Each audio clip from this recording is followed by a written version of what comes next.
ವಿದ್ಯುತ್ ಹರಿದು ಹಸು ಸಾವು. ತುಂಬು ಗರ್ಭಿಣಿಯಾಗಿದ್ದ ಹಸು ವಿದ್ಯುತ್ ಹರಿದು ಸಾವು. ನೆಲಮಂಗಲದ ಮಲ್ಲಸಂದ್ರ ಗ್ರಾಮದಲ್ಲಿ ಘಟನೆ. ರೈತ ಜಗದೀಶ್ ಎಂಬುವರಿಗೆ ಸೇರಿದ ಸುಮಾರು 70,000 ಬೆಲೆ ಬಾಳುವ ಹಸು. ಬೆಸ್ಕಾಂ ಅಧಿಕಾರಿಗಳ ನಿರ್ಲಕ್ಷ್ಯ ಆರೋಪ. ಟ್ರಾನ್ಸ್ಫಾರ್ಮರ್ ವಿದ್ಯುತ್ ಕಂಬಗಳ ಬಳಿ ತಡೆಗೋಡೆ ನಿರ್ಮಾಣ ಮಾಡದ ಹಿನ್ನೆಲೆ ಅವಘಡ. ಮೇಯಲು ಹೋದ ಬಳಿ ವಿದ್ಯುತ್ ಪ್ರವಹಿಸಿ ಹಸು ಸಾವು. ಮಾದನಾಯಕನಹಳ್ಳಿ ಪೊಲೀಸ್ ಠಾಣಾ ವ್ಯಾಪ್ತಿಯಲ್ಲಿ ಘಟನೆ.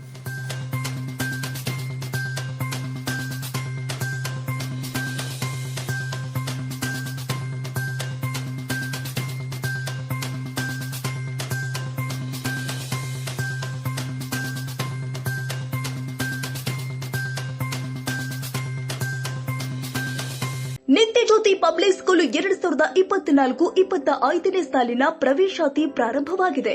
ಮಾಂಟೆಸರಿಯಿಂದ 10ನೇ ತರಗತಿವರೆಗೂ ಪ್ರವೇಶಾತಿ ಪ್ರಾರಂಭವಾಗಿದೆ. ಕೆಲವೇ ಸೀಟ್ಗಳು ಮಾತ್ರ ಲಭ್ಯ. ಅತ್ಯಾಧುನಿಕ ಶಿಕ್ಷಣ, ಉತ್ತಮ ಶಿಕ್ಷಕರು ಇದ್ದು 100ಕ್ಕೆ 100ರಷ್ಟು ಫಲಿತಾಂಶ ನೀಡಲಾಗುತ್ತಿದೆ.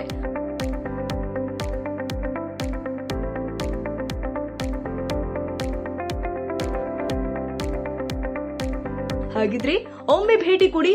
ನಿತ್ಯಜ್ಯೋತಿ ಪಬ್ಲಿಕ್ ಸ್ಕೂಲ್, ಮಲ್ಲಸಂದ್ರ, ಹೆಸರುಘಟ್ಟ ಮುಖ್ಯ ರಸ್ತೆ, ಟಿ ದಾಸರಹಳ್ಳಿ, 560057.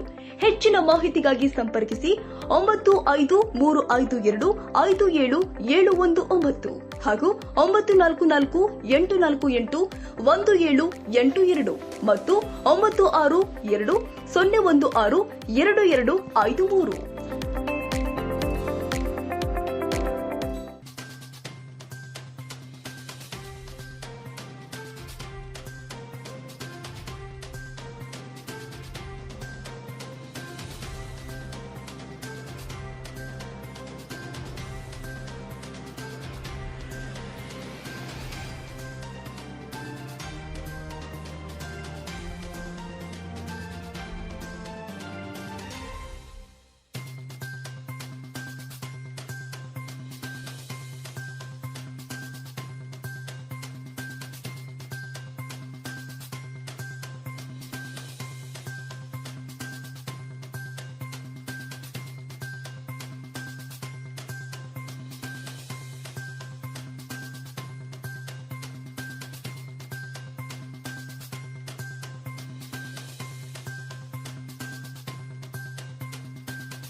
ಕ್ಷಣ ಕ್ಷಣದ ಸುದ್ದಿಗಾಗಿ news 81 Kannada YouTube channel subscribe ಮಾಡಿ. ಹೊಸ ಸುದ್ದಿಗಳ ನೋಟಿಫಿಕೇಶನ್ಗಾಗಿ ಬೆಲ್ ಐಕಾನ್ ಕ್ಲಿಕ್ ಮಾಡಿ.